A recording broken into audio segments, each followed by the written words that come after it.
2019 Committee of the Whole meeting to order at 6:48 p.m. Roll call, Madam Clerk. Councilman Roth? Councilwoman Fairclough? Councilman Maldonado? Councilman Guzman? Vice Mayor Burgess? Here. Mayor Shelley? Here. Any additions, deletions, or deferrals? Seeing none.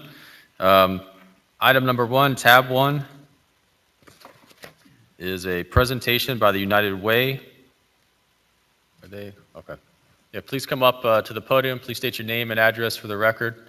And I invited them. I'd met somebody, I think one of your government relations persons up in Tallahassee, and they wanted to come by here and give an update on all the things that United Way has to offer to the city of Homestead. So I'll turn the microphone over to you. Perfect. Yeah, my name is Anthony Perez. I'm a development officer with the United Way. I just want to thank the mayor for inviting us out to kind of talk about what we do in the community and how we're helping the residents of Miami-Dade County every single day. The person you met with was Amanda Gorski. She's the head of our public policy at United Way. So she's the one who set this up. So we're really grateful. Part of the reason why we love doing these presentations is because despite the fact that a lot of people know about United Way and the brand, they recognize the name, they don't really know what it is that we do in the community. So this really allows us to shed a lot of the misconceptions and spread information about the services that we provide. And that's really where I want to start today, is who United Way is and what we do. So the first part is, United Way has been around for a little bit over 95 years now. We turned 95 years old on April 24th, so we've been here for quite a while, almost a century, which is something we're really proud of, because that means that we've been here for a long time and we have a deep understanding of the needs of the community and the issues that the residents face. And it's because we have such a deep understanding that we know the challenges that the residents face and how to overcome those challenges. So what is it that we do in order to help the individuals of Miami-Dade County? Well, we do quite a bit, but this kind of summarizes it. The first thing that we do is we do a bunch of research, specifically on the needs of the community. One primary example of how we do research is every single year we commission Rutgers University to do a report called the ALICE report. ALICE standing for Asset Limited, Income Constrained, Employed. And this report, at least the last one, showed that about 59% of Miami-Dade County residents are either in poverty or they're one emergency away from being in poverty. Which, if you just think about it, that's a huge number. That's almost two-thirds of the county that's struggling to make ends meet. And the worst part is that many of these individuals, they make too much money to qualify for government assistance. They just don't make enough to really live comfortably on a monthly basis. So that's really where United Way tries to have their programming. We try to fill that gap for those individuals. And we do that by partnering with about 60 nonprofits throughout Miami-Dade County, which in turn provide over 100 programs to the people of the community. We work with some really big nonprofits like the YMCA, Big Brothers Big Sisters, the Boys and Girls Club, which are really recognizable. And we work with some even that are down south. For instance, we work with the Redlands Christian Migrant Association. We work with Centro Campesino. So there's a litany of nonprofits that we fund that are in the South Dade area, but also throughout Miami-Dade County. We identify those nonprofits that we work with, and then we invest money into them. For our overhead is about 14.7%. So that means that for every dollar that we raise, we give back about 86% to our programs. Compared to the state average for other nonprofits, it's significantly better. The average for other nonprofits in the state of Florida is about 25% overhead. So we're significantly below that. And then also we advocate, which is how Amanda met Mayor Shelley. We go to Tallahassee every single year and we advocate for our different programs, try to get better access to early education for the people of the community, better access to services for financial stability, stuff of that nature. And then finally, we engage them through volunteer projects, making sure that everyone in the community helps out to make Miami-Dade a better place.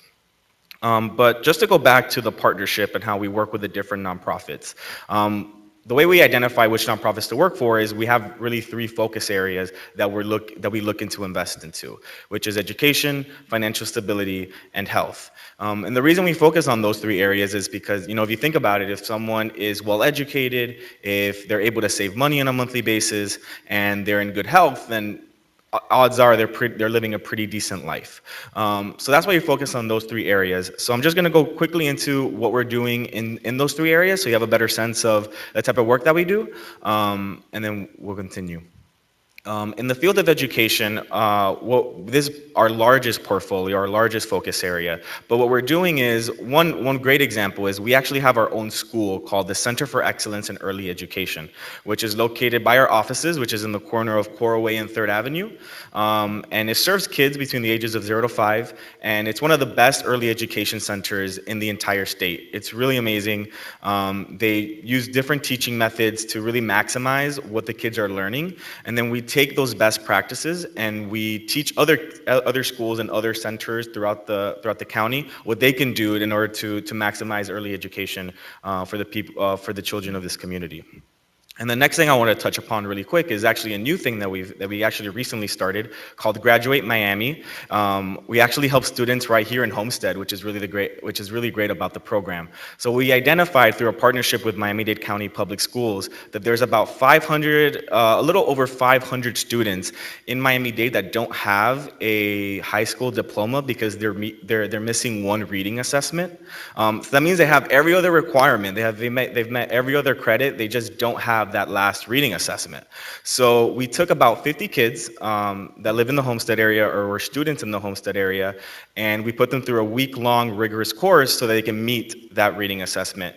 I believe they took their test last week, so we don't know the results of that yet, but it's a great program that, this is the first year that we just piloted, and it helps students that live and were students right here in your own backyard. So that's a really great program. Next, I would like to talk about financial stability. So financial stability is a focus area that we thought was really important, especially after the 2008 financial crisis. And what we did there is we established 3 centers for financial stability throughout the county. One of them is in North Miami. Another one is, again, by our offices right near Brickell. And then we have a third one that's actually like 10 minutes from City Hall in Florida City. And what you can do there, residents from all over the county can go and they can get free financial coaching. They can get credit counseling.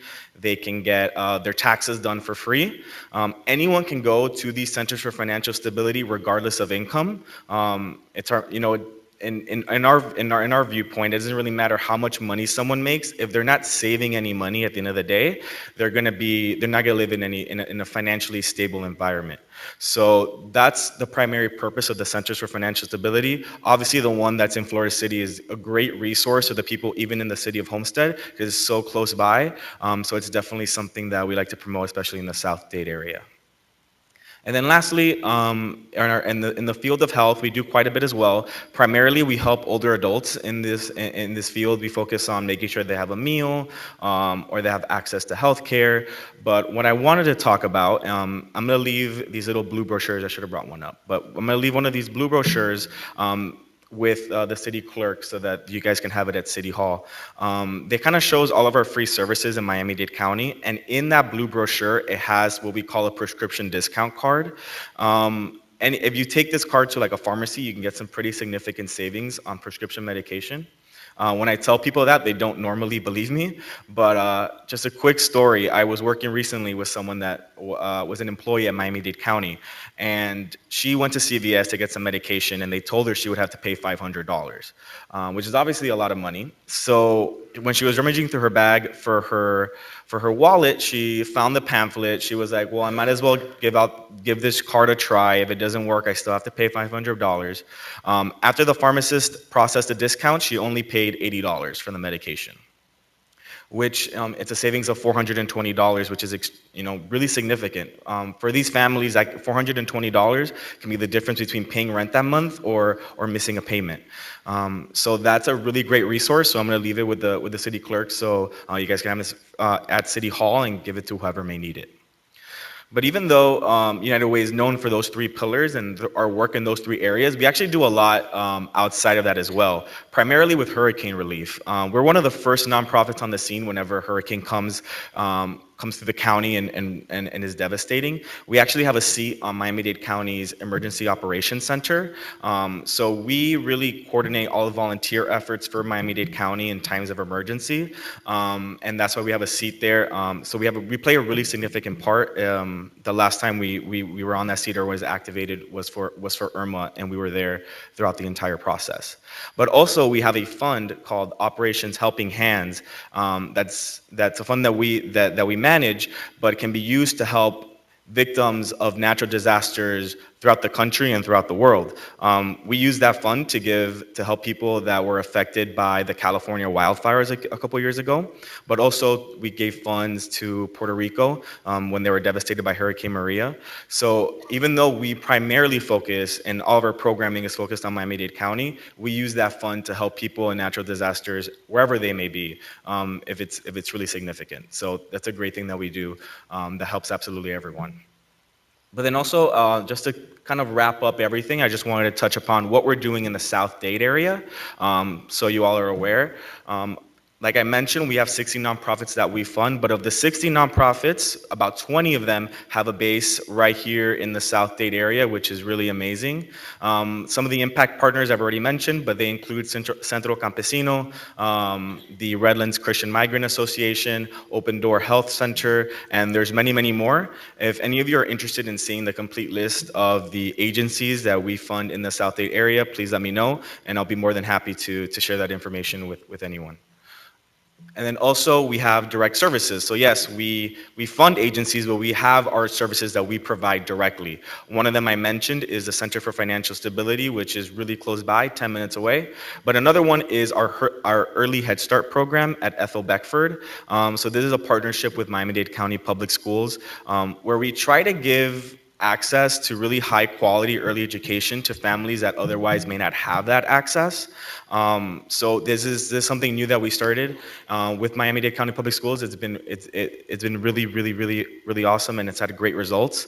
So that's something that's also really close by. We have different direct services such as Mission United, which helps veterans throughout the community. It is really great. We help veterans that are in transition from active duty to civilian life. We help them with counseling, receiving housing, job placement, etc. So that's another really holistic program that we use to help the community. And that kind of concludes everything. So just as a summary, what we talked about today is how United Way primarily focuses on helping ALICE families, which stands for Asset Limited Income Constrained Employed. And these individuals make up about 59% of Miami-Dade County households. But then also we fight for these individuals by funding 60 nonprofits, which provide over 100 programs to the people of Miami-Dade County. And we have about 53 of those programs in the South Dade area, with our Center for Financial Stability being included and our Early Head Start program. So I just want to thank you. That was the presentation. Thank you to the mayor again for having us out. Really appreciate it, and for your undivided attention. If anyone has any questions, I'm more than happy to answer. Perfect, thank you. Yeah, you do have a few questions. Councilwoman Fairclough. Yes, thank you, Mayor. So, thank you so much for coming here to talk about the work that the United Way is doing. And oftentimes, well, many people see the United Way as an entity that raises funds all the time. In the Miami-Dade County Public School District, in the month of October, you can't raise any other money. It has to go towards the United Way. So we would donate every year, not necessarily sure where the funds were going. Yeah. But interestingly enough, you mentioned Ethel F. Beckford Primary Learning Center. When a portion of that site was acquired by United Way, I was appointed as a site administrator there. Oh, really? So I was the inaugural site administrator for that program, and it was so successful that it has expanded. Unfortunately, not at Homestead. It has expanded in the central and in the north region, and working very closely with Gladys Montez, the vice president of United Way Center for Excellence. This is one of the top tier early Head Start program that I have ever seen. They invest so much into the education, the experiences for those children. The learning environment is second to none. And I was hoping that they expanded further south. in the south, but that is a southernmost location. Do you know if there are any plans to expand further south? At this moment, not that I'm aware of. That's something that I can definitely look into and get back to you on. But you know, a lot of where we expand or how we use our money is really determined by volunteers. We're run primarily by volunteer committees, and they determine where we open things up or what areas are focus. But I can definitely go look into it to see if that's something that's in the pipeline, and get back to you. Because if you look at the demographics Mhm. where not the partnerships, where United Way is providing the services, like at Beckford Richmond, our demographics are principally probably the same. Mhm. So it would make sense to potentially expand south. I would welcome the opportunity to speak with Gladys Montez to talk about the feasibility of it or any other individual that you deem necessary, because a program like that in Homestead would be very, very beneficial. One that mirrors what's happening at Ethel F. Beckford. And they're using that program as a model when they expand across the district. It's Yeah, very for sure. successful. I'll look into it for you, and I'll definitely put you in contact with anyone you'd like. Thank you. No problem. Thank you, Councilwoman. Any additional questions from council? No? Thank you very much for coming and giving the presentation. I think it was very helpful for my colleagues to be able to hear what you guys do and the impacts you make in the community. I know that we're also working as a city to try to develop ways to better bridge the gap between some of these service providers, such as United Way and others, with our local constituents. And so I know that's something that we're working on and putting together. So I think that's something for you guys to pay attention to as well into the future. So thank you for coming and giving the update. No problem. Thank you. Perfect, thanks. Tab 2, approval of the May 14, 2019 Committee of the Whole minutes. Do I have a motion to approve? Moved and seconded. All in favor say aye. Any opposed? Ayes carry. Tab 3, staff report. Staff recommends mayor and council approve the attached resolution authorizing the city manager to enter into an agreement with Classic Lake Consulting for consulting services related to new market tax credits for the financing of Homestead Cyber. Any questions or comments from council? Seeing none, this is a public hearing. I open it for the public. Any questions or comments from the public? Seeing none, I'll close the public hearing. Do I have a motion to approve? Moved and seconded. All in favor say aye. Any opposed? Ayes carry. Tab 4, staff report. Staff recommends mayor and council adopt the attached resolution providing, one, a proposed operating millage rate of 5.9215 per $1,000 of assessed valuation of ad valorem taxation for real and personal property within the city of Homestead. This millage is the same as last year's millage rate and is to be implemented beginning on October 1st, 2019 and ending on September 30th, 2020, fiscal year 2020, and a proposed vote debt millage rate of 0.48 per $1,000 of assessed value of ad valorem taxation for real and personal property within the city of Homestead. This millage reflects a 0.05 reduction from last year's debt millage rate of 0.53 mils and is to be implemented beginning on October 1st, 2019 and ending on September 30th, 2020. Vice Mayor Burgess. Thank you. I guess to the finance department, I know that they haven't given you any final figures yet, but what kind of increase would this, if we were to adopt this millage rate, what would be the final figure you think? With the values and all that, the assessed values and all that compared to what we got this year? These are based on the July 1st, which would be the final figures. Okay, I must have misread it then. All right, I misread it. What we're doing is we're setting the preliminary Right. tax rate, which Correct. ultimately, whatever you set, this is what goes out in the trim notices to Right. the residents in late August. And then during the meeting, you can always set it at this, you can always lower it. Once you set it at this rate, you can't raise it though. To Mr. Gretzis, and thank you because you led right in. We all came up with a balanced budget last year by not with a lot of things that were cut, left behind and all that. How are we going to enhance the city if we never raise taxes? And I understand that's a terrible word to say with an election year, But we all sat here last year and said we need to do certain things. We're not doing them. By entering this millage rate tonight, we're not doing what's necessary to bring this city to the next step. So I'm a no on this millage rate tonight. And I'll leave it at that. Thank you, Vice Mayor. I did have a question or a follow-up question from Vice Mayor Burgess, and that is, what is the actual monetary increase from last year to this year? Is it 500,000, $1 million? Where are we?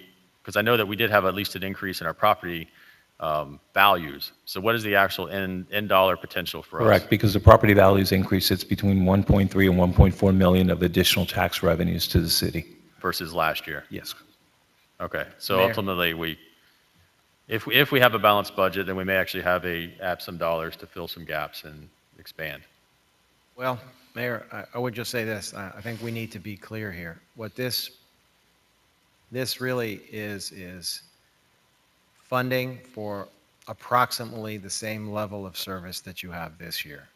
If there's an appetite for more service, obviously we would need more dollars, and the way to get the more dollars at this point would be to raise the millage rate, and we felt at this point that the same level of service was where we were headed, so that's what we're proposing. Okay. Vice Mayor Burgess. Thank you. And I know that I and several others that are sitting here tonight made it quite clear that the same level of service was not acceptable. We don't have enough police officers. We don't have enough parks that are maintained to a high standard. We don't have a lot of other things that the people are asking and begging for in this city.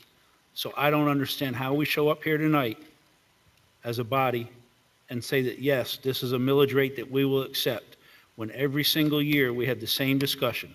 We need more police officers. We need more parks at a higher level.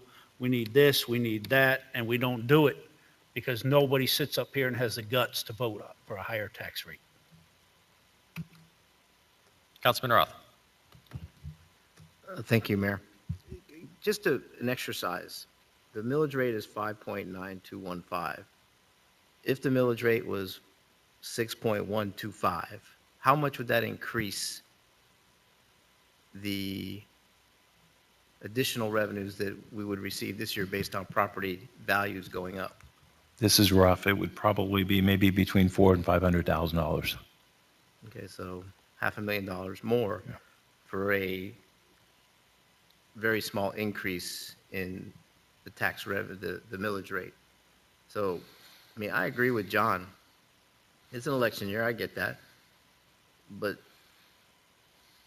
there are services that have been affected because we haven't done anything up here to raise taxes.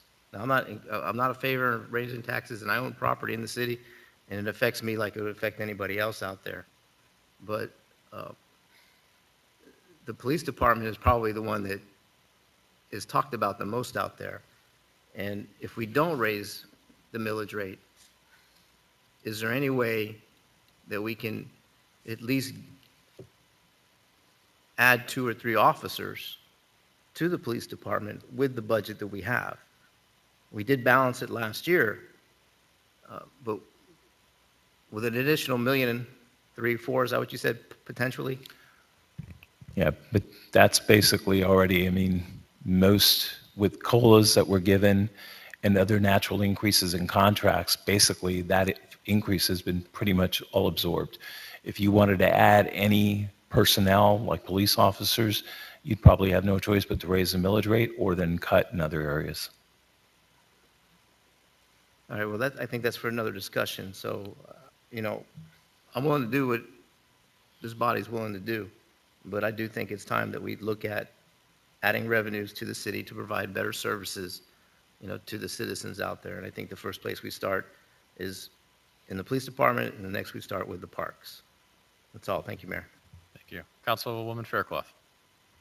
Yes, I'm going to say this very respectfully. And I can only speak for me, but I don't make decisions based on an election year because my conscience is my moral compass. So I don't make a decision because it's an election year. I have the guts to have these conversations, But I feel as if we wanted to have this conversation. We should have had this conversation months ago. I'm not going to vote for increasing the millage rate tonight when the due diligence has not been had. We can have a workshop, we can have conversations, but tonight to increase the millage rate without having any conversations, any workshops, none of that, I think it's irresponsible. If you were very passionate about it, we could have had conversations a long time ago. We're here at the 12th hour. Now to say, well, let's increase the millage rate? I think there's another approach to this if we want to add more police officers, if we want to work on our parks, increase parks, there's a way to do that. And I feel that the community should have input. If we want to do that, we can potentially have another bond. Have input from the community. Yes, we can afford to have our taxes raised. Not everyone else can probably afford to have their taxes raised. They may not even be interested in that. I think there needs to be more community input and conversation and dialogue before we proceed in this manner tonight. So I am not proposing to increase our millage rate tonight because there hasn't been proper conversations and due diligence in order to support that. Yes, I would increase my taxes, but I think there is a process, and that process has not been facilitated. So increasing tonight is a big no-go for me. Thank you, Councilwoman. And I'll chime in as well. I mean, I think we had this conversation last year. I wasn't in favor of raising taxes then. I'm still not in favor of raising taxes now. However, I think what we had that discussion about was, having workshops, doing our due diligence, reaching out to the community to see what their priorities were, because we may find that the community says, yes, we want you to raise our taxes because we want these particular services. But at the same time, we may also find that they don't want any tax increases.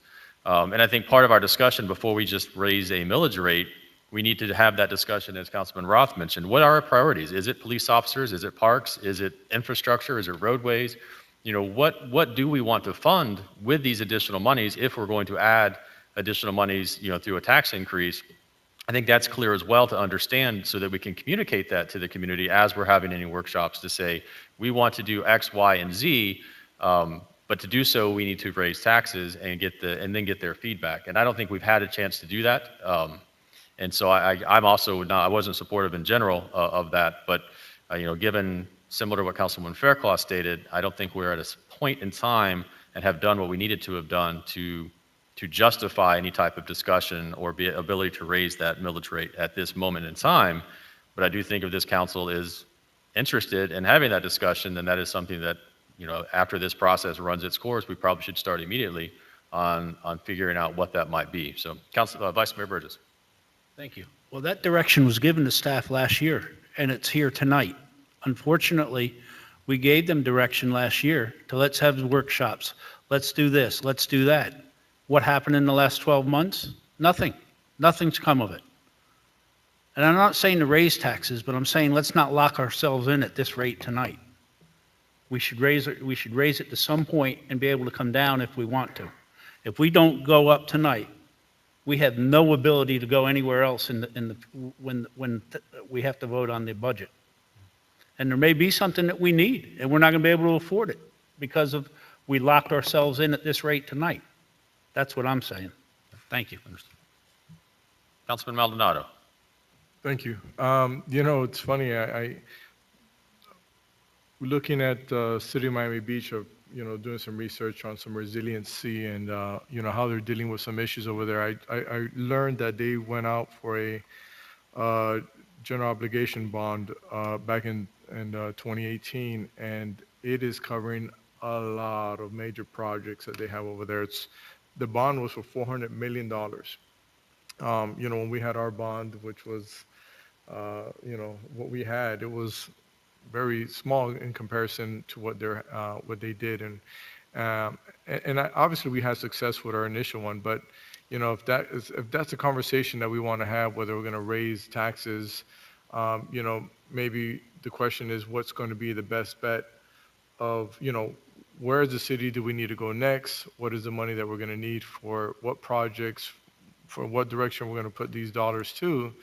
So, whether it's raising taxes or going through a bond, we need to have that conversation. So, yes, I do recall us all coming to a point or agreeing to the fact that we need to uh, raise taxes at some point, just because we cannot continue with the level of services that we've been given all these years with the taxes that. And so I agree that I am still committed to working on that. Yes, no one brought it up, and no one's talking it. Normally, we the leaders, even though that we say one thing, we should continue to follow up with it and continue to make it an issue or press it if we believe it's that important. So having said that, I say that I'm not in favor at the moment for raising the millage rate, understanding how important it is, but I would definitely look forward to raising it after we have either workshop or some type of work through to figure out exactly how those dollars are going to be spent, what's our priority list. Um, whether it's police, whether it's parks, whether it's, services or extra pickups, we need to have that discussion and with our community as well. The minute we don't, they're basically going to say, well, you guys are just doing your own thing. You don't care to partake in what we feel or think. And so I wouldn't want to do that, to our constituents. I know if it's done to me, I'd feel the same way. So that's my 2 cents. Councilwoman Fairclough. Yes, what we can do is, moving forward, we can have someone designated from council to be the liaison or the lead to help facilitate this process and help us to engage in these conversations. Because yes, I do remember us having this conversation last year, but we are the leaders and we can't put all the onus on staff. If it's something that we want, I think we should be a part of the solution or the process to be able to effectuate that. So if this is something that we want to do, and I say we can move forward with it, I think there should be a liaison from up here to work with the city manager and staff to help push this process forward. I concur. Councilman Guzman. This question is for staff. When we talk about doing these workshops to get the information we want to make these decisions, how long does that process usually take? If the council feels we're headed towards a larger discussion about potentially raising the millage rate, then I would say you'd need to start come January of next year. Got it. And I think throughout this process, we ought to start looking at other ways to increase revenues, maybe with our utility department or any other ways that we could establish extra revenues. Thank you. Thank you, Councilman. Yeah, I think Councilwoman Fairclough has a very good recommendation because it is ultimately us, we are policymakers. Staff carries out what we come up with as a policy, and if we give them direction to move a certain way, they will. But I think it's on us to take the pulse of the community. We're the ones that are closest to them. We're the ones that have been elected by our constituents to lead them and to inform them and to figure out what it is that they find most important. And I think that burden is on us to figure out a process to do that. So I think that's something we can either make a decision on tonight if we want to appoint a liaison, or we can have a further discussion in the future, because again, I don't think there's enough time, regardless, to make any decisions or put a process in place, as the manager just mentioned, between now and this tax cycle. So it's going to have to be something that's a year in advance to do. So I think we have time to do it, but I do agree that someone should take the lead. Yeah. Correct, afterwards, okay. And the other thing I would suggest is if there is an appetite for thinking about some sort of a bond issuance, then you'd also want to incorporate that into the discussion, because they're really two separate things. One is probably more complicated than the other. The budget is, I'd say, less complicated. The bond issue would involve, the first big question is, do you want some sort of bond effort? And then the second thing would be, what's on the list? And the list is typically where things get dicey. And I know for my personal sake, I'd be more interested in having some analysis done on the bond issue, because if it's infrastructure related, if it's non-reoccurring expense related, what are our infrastructure needs? What are our long-term, capital asset needs? And having some sort of analysis of that added into, a discussion of how do we fund some of our recurring expenses as well. So it's good. Okay.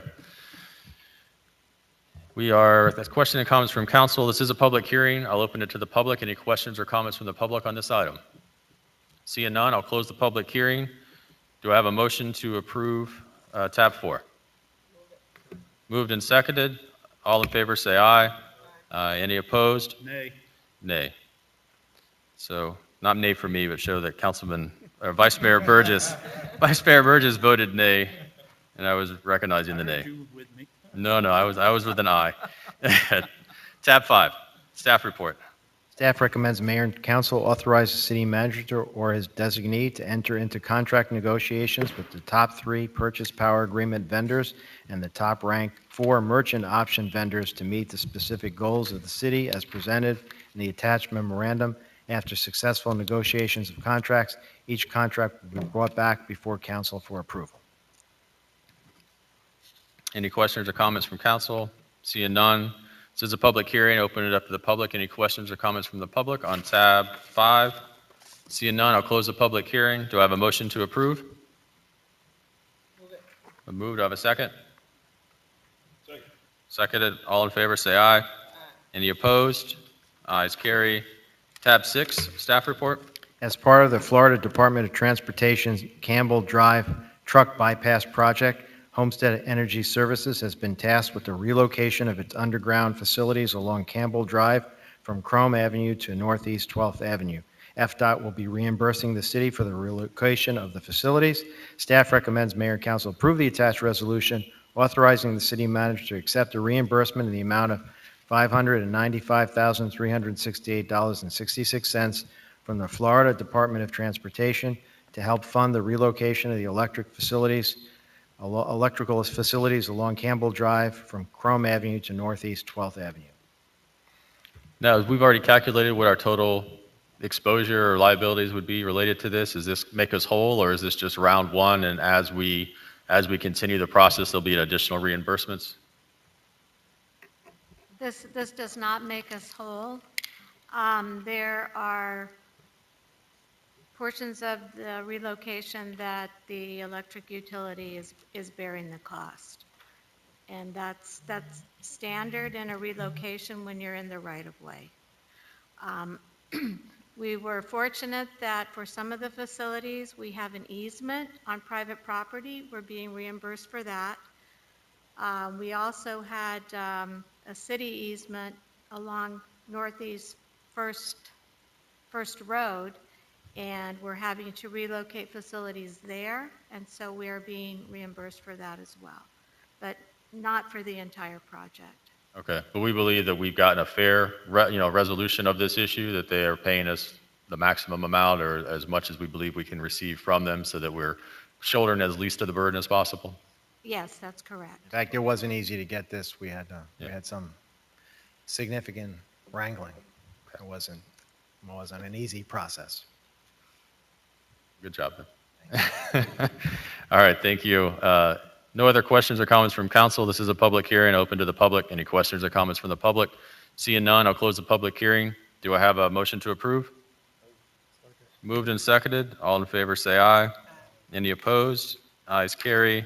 Tab 7, staff report. This is the same project. Staff recommends mayor and council approve the attached resolution authorizing the city manager to purchase 25,000 feet of 1,000 KCM feeder cable from Stewart Irby Corporation for $189,612.75 and allowing for future purchases of wire and cable over the $25,000 threshold as long as it is listed on the FMPA wire and cable index sheet. The purchase is in accordance with FMPA Municipal Power Wire and Cable Bid ITB 2018-006. This project is part of the city's capital improvement plan number 814. And is there because it's kind of an ongoing authorization, is there a maximum amount of dollars in which we've authorized or we will be authorizing tonight? Because it says it's an ongoing ability to purchase, but it doesn't give me a cap as far as the total expenses.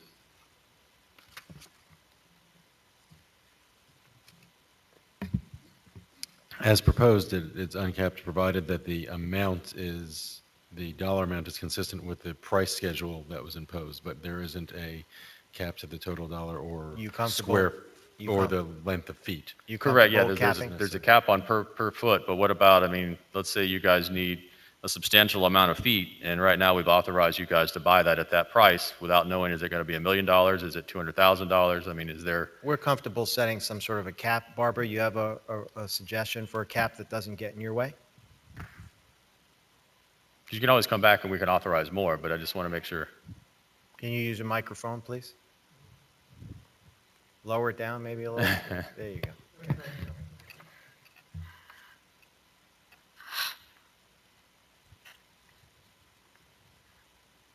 I guess I would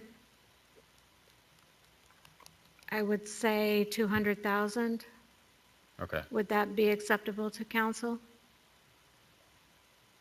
I mean, it's part of our capital improvement project, right? So we have this budgeted up to 200,000? Or what's the amount of money budgeted as part of our capital improvement What plan? happened to Carlos? Carlos has walked away. We purchase or we use newly purchased wire on a yearly basis. Depending on the growth in the city, we have to install new infrastructure to feed new homes and businesses. And if I can interrupt, Barbara, I think what we should do then is bring an additional item back with whatever your annual budget needs are, but you've attached this to this particular CIP item. So unless you feel this is not going to be a sufficient amount of money for the project, I would wait and we come back with another item. How much do you need for the CIP item? We need $189,612. So I wouldn't mix the two then. I think Mayor will come back to you with another authorization for an annual allotment for wire so that they can buy. We can bring That's that. fine. I mean, because the amount that's proposed is I believe we're being reimbursed for. That's part of that monies we just approved is reimbursement. Yeah, I So- think what they tried to do is mix the two so that they have the Yes. flexibility for the rest of the year, but we've attached it to the item as a CIP number, so we'll come back to you with another Right, item. that's why I'd be more comfortable, so I know what the total. And maybe even if you don't mind, we can have an additional item for the council meeting. That'll be a separate item. It'll just be for authorization for wire for the rest of the year, whatever their needs are. But they'll articulate that in a separate memo. All right, so then the best thing is to defer this at this point? Well, no, Or do I you would wanna- say if you're okay with just limiting it to the amount that they're asking for, Right. the 189, excluding any additional items, and then we'll add a second item that will be for a general purchase of wire for other needs. Okay, so we're going to cap it at the 189,612.75 for tonight. Unless, Barbara, you think you need more than 189 for this project. Because we No, can bring it- that's what we need for this project. All right, would leave it at so that. then, The resolution will be amended for the consent agenda to reflect just the 189, and then they'll have the second item. correct, yeah. Okay. We can do that as part of the motion making at the end? Right? Yes, if you. Okay. Absolutely. All right. Seeing no additional comments or questions from council, this is a public hearing. I open it up to the public. Any questions or comments from the public? Seeing none, I'll close the public hearing. Can I make the motion, or do I need to have someone else make the motion as the chair? That you can, All right, so then I would make a motion to approve it, but limit the total expenses to 189,612.75. Do I have a second? A second, all in favor, say aye. Any opposed? Ayes carry. Tab 8, staff report. The Homestead Police Department applied for and received a grant award of $7,006 from the Florida Department of Law Enforcement in order to conduct investigations related to domestic violence cases on an overtime basis. This grant does not require any matching funds and will end on 9/30/2019. Staff recommends Mayor and Council approve the attached resolution authorizing the city manager to enter an agreement and establish a budget for a grant award of $7,006 from the FDLE for domestic violence investigations. See no questions or comments. This is a public hearing, open to the public. Any questions or comments from the public? Seeing none, I'll close the public hearing. Do I have a motion to approve? Move it. Moved and seconded. All in favor, say aye. Any opposed? Ayes carry. Tab 9, staff report. Homestead Police Athletic League has received approval for a second year of funding in a 5-year cycle from the Children's Trust of Miami-Dade County for college preparedness programming. The grant is for $195,811 per year and will help provide academic assistance, college preparation activities, and social emotional learning activities that will prepare 60 enrollees for college and technical school admission after their high school graduation. During the last week of the college preparation program, 44 weeks, students will travel to 4 universities within the state of Florida in order to tour the campuses to obtain information as to the college entrance requirements, and they will be exposed to the variety of programs and clubs that are offered at each university.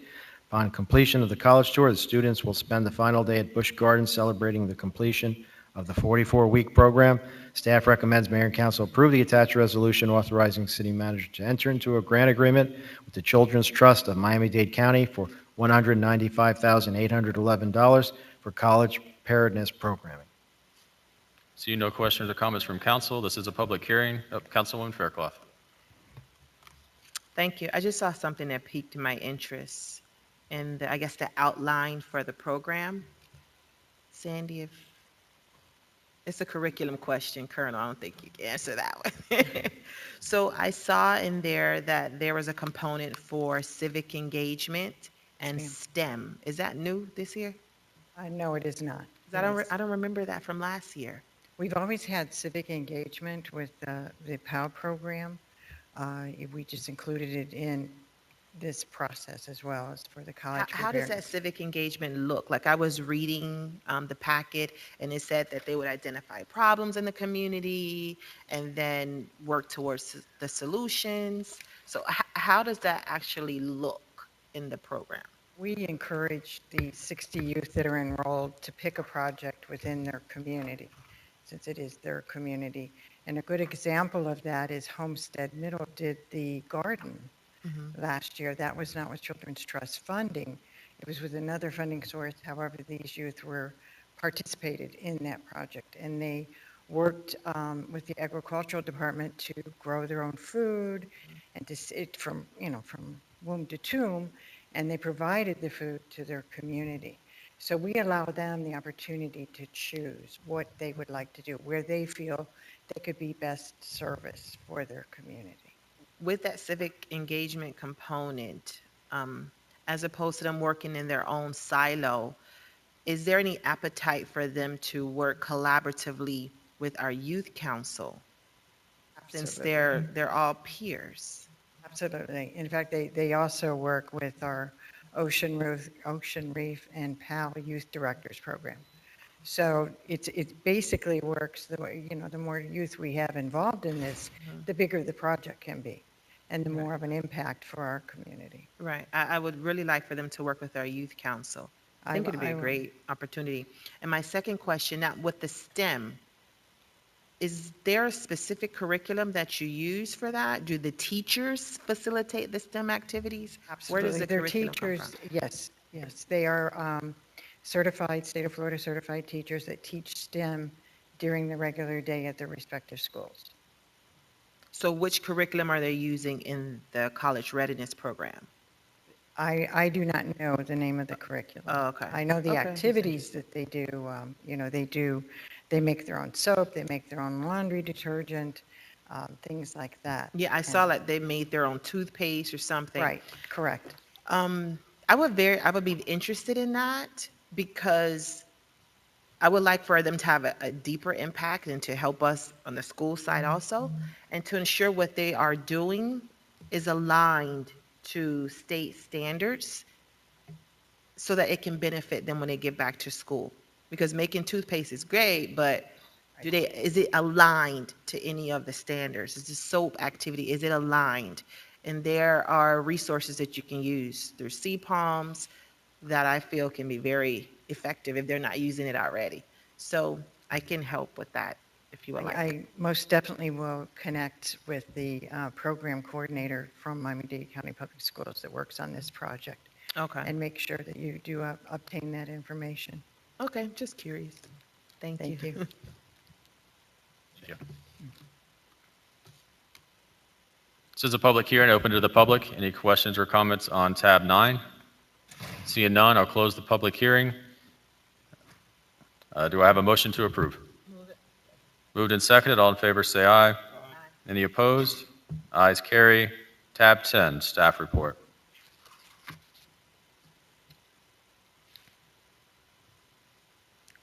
The Children's Trust of Miami-Dade County has awarded a grant in the amount of $608,089 To the City of Homestead, the funding allows for the provision of specialized support services to families exposed to violence. Those services include therapeutic services, relocation, judicial assistance, civil legal assistance, linkage to youth-oriented programs, financial assistance, and basic life-sustaining needs. The goal of the program is to reduce a family's interaction with the law enforcement, the judicial system, and DCF through the implementation of support services that mitigate the dysfunctional activity occurred within the family while ensuring the safety of the children. The grant provides funding for 6 local agencies to meet the goals set forth within the scope of services.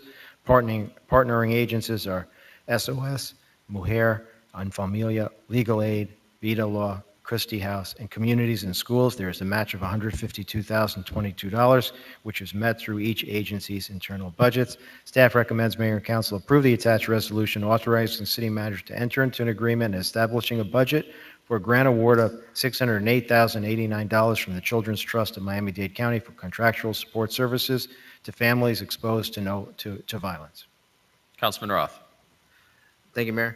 I just want to say thank you to Sandy Nanny. She's brought nearly $800,000 to our community today, and she does this repeatedly year after year.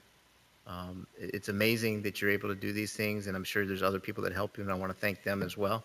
But I just want you to know that we truly appreciate, and I truly appreciate your efforts and your love for this community to work this hard to get these programs and this money brought to our city. So thank you for that, Sandy. Thank you very much. That's all, Mayor. Thank you. This is a public hearing. I open it to the public. Any questions or comments to the public? Seeing none, I'll close the public hearing. Do I have a motion to approve? Moved and seconded. All in favor say aye. Aye. Any opposed? Ayes carry. Tab 11, staff report.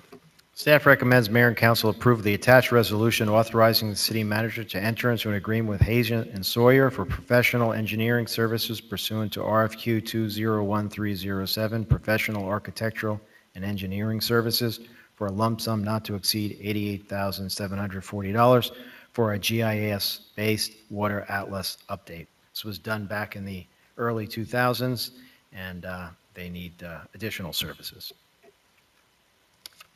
This is a public hearing. I open it up to the public. Any questions or comments from the public? Seeing none, I'll close the public hearing. Do I have a motion to approve? Do I have a second? Moved and seconded. All in favor say aye. Any opposed? Ayes carry. Tab 12, staff report. Staff recommends Mayor and Council authorize the city manager to rent a solid waste truck under PO 19696 in order to fill in for solid waste trucks 18223 and 14203, which are currently out of service for repairs.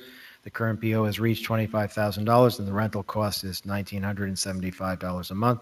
The rental will be for an indefinite amount of time until the trucks are back in service. Vice Mayor Burgess. Do we have a guesstimate when those trucks will be back? Dennis?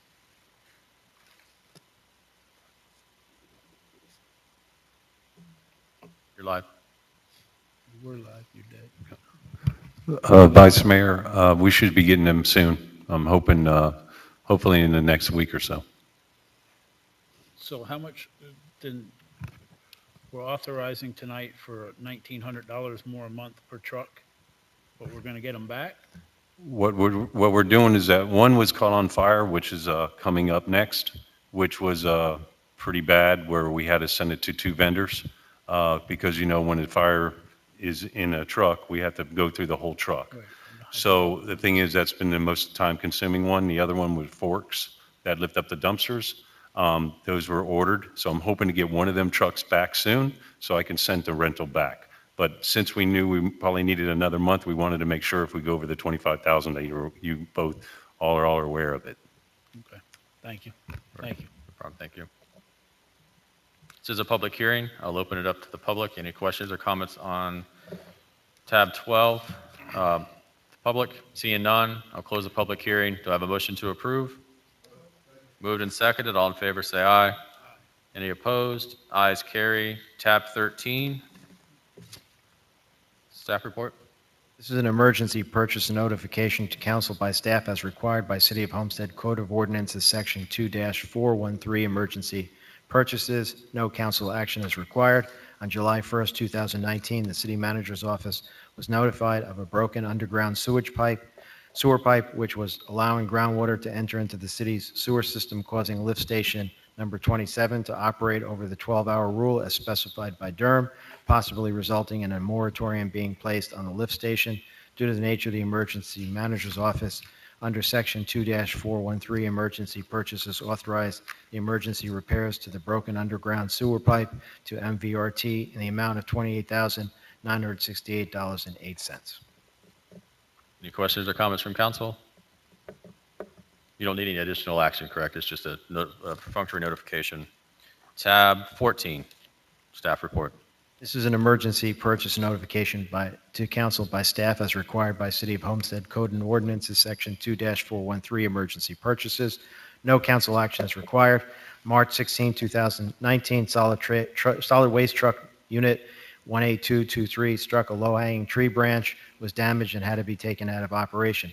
Subsequently, on March 22, 2019, in an unrelated incident, solid waste truck number 14203 caught fire and had to be taken out of operation as well. Manager's office was verbally notified of both incidents by Fleet, who sent out both vehicles for immediate quotes and began repairs. Once risk approval was obtained in order to minimize the disruption to the city's solid waste operations.